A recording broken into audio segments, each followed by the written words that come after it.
एक व्यापारी था। किसी कारणवश उसका बिजनेस पूरी तरह डूब गया और वो पूरी तरह हताश हो गया। वह अपने जीवन से बुरी तरह थक चुका था। एक दिन परेशान होकर वह जंगल में गया और काफ़ी देर वहाँ अकेले बैठा रहा। कुछ सोचकर भगवान से बोला, मैं हार चुका हूँ, मुझे कोई एक वजह बताइए कि मैं क्यों ना हताश हूँ। मेरा सब कुछ खत्म हो गया है।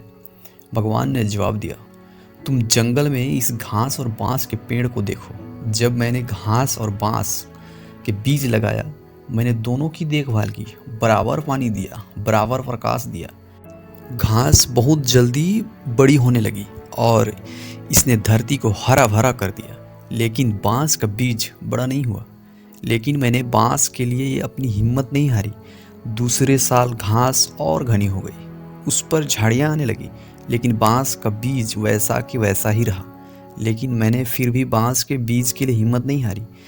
तीसरे साल भी बांस के बीज में कोई वृद्धि नहीं हुई, लेकिन मित्र मैंने फिर भी हिम्मत नहीं हारी। चौथे साल भी कुछ नहीं हुआ, लेकिन मैं लगा रहा। 5 साल बाद उस बांस के बीज में एक छोटा सा पौधा अंकुरित हुई। घास की तुलना में यह बहुत छोटी और कमज़ोर था, लेकिन केवल 6 महीने बाद यह छोटा सा पौधा 100 फीट लंबा हो गया। मैंने बांस की जड़ को इतना बड़ा करने के लिए 5 साल का समय लगा दिया। इन 5 वर्षों में इसकी जड़ इतनी मजबूत हो गई कि 100 फीट ऊंचे बांस को संभाल सके। तो दोस्तों, जब भी जीवन में संघर्ष करना पड़े तो समझिए कि आपकी जड़ मजबूत हो रही है।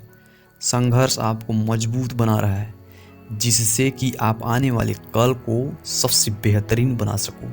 किसी दूसरे से अपनी तुलना मत करो।